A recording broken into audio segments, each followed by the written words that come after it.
Hey, welcome back for another week. I've got a brief market update for you today. Uh, got some numbers to share with you on changes to the tax code for 2026. It's been a real honor to put out content for you to this point. Look forward to putting out a lot more educational content next year. If you find this content to be valuable, do me a favor, like and subscribe to our YouTube channel. It'll certainly help us get a feel for what's working and what's not working. If you have any feedback for me, anything that you'd like to hear, feel free to give me a call directly at 214 800 4442. Thank you so much. So, this time of year, you might hear people talking about the Santa Claus rally. The rally is defined as the last 5 trading days of the year and the first 2 trading days after the new year. This 7-day period usually brings a lot of joy and brings joy about 80% of the time, but sometimes it doesn't. While this has been a fantastic year in the market, there seems to be a lot of momentum right now, suggesting that we should see another positive Santa Claus rally. Nobody can tell the future. This week, the market is going to be paying a lot of attention to things like the jobless claim report, the report on durable goods, and there's a lot of GDP data coming out this week. So it still appears that the market is really interested in what the Fed is going to do and what direction AI and now quantum computing is going to go in here over the next 6 to 12 months.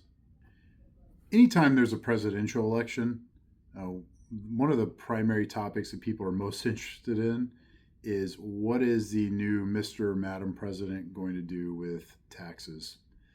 Generally speaking, the most exciting changes with a new president come with the first tax bill.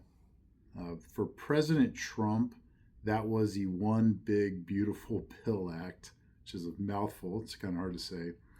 And while there were a lot of changes in that act, here's a few that I think are most relevant for our clients. One of the biggest changes that came with the new bill was the increase in standard deduction. Now, this isn't groundbreaking, right? We've seen an increase in standard deduction, really it feels like since 2017.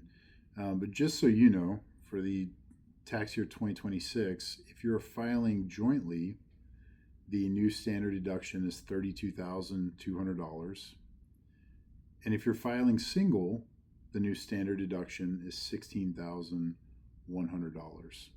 So one of the things that we've tried to help educate clients and prospective clients on is the above the line deductions. The above the line deductions for 2026 are $2,000 for joint filers and $1,000 for single filers. So this is, if you're somebody who's charitable, you can actually write off an additional amount in the form of an above the line deduction. Again, if this is something you're not familiar with, if this is something you want more information on, reach out to your advisor, reach out to your tax expert, and we can kind of help you get a feel for how this works. If you happen to be over 65, you qualify for the senior deduction, which again has gone up a little bit. For joint filers, you can now deduct an additional $12,000. And for single filers, you can deduct an additional $6,000. Now, it's important to note that not everybody will qualify for this just because you're over 65.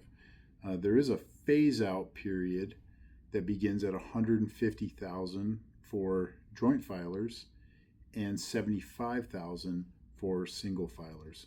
So if you're not sure if you qualify for it, ask your CPA, give us a call. We can kind of help walk you through it. But just know if you're over 65, there's a good chance that you qualify for an additional deduction above and beyond your standard deduction. I hope you found this video to be educational. If you have any questions regarding any of the topics that we covered, feel free to give your advisor a call. For those of you that don't have an advisor and would like to ask simple questions, feel free to give me a call at 214-800-4442. Thank you so much.